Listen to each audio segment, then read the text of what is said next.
सपनों वाला मेरी पतंग তো চল ওরে জিজ্ঞেস করি আর उड़ रही है। কিরে মামা তোর কি হয়েছে আজকে মন টন খারাপ তোর?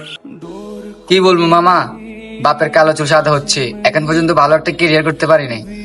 তো এটা নিয়ে টেনশন করতেছি, আর কিছু না। ও তাহলে এই ব্যাপার না? আরে মামা, এটা নিয়ে টেনশন করার কোনো দরকার নাই। তুই তো চেষ্টা করতে আস, তো আজ না হোক কাল কিছু না কিছু একটা হবে ইনশাল্লাহ। नजर आ जाना তারপরও বুঝোস না মামা, আমি পরিবারের বড় ছেলে। उड़ তো মামা মন খারাপ করিস না, চল বাড়ির দিকে চল, এখানে বসে থেকে লাভ নাই। डोर कोई खींचे नहीं, बीच से काटे माँ।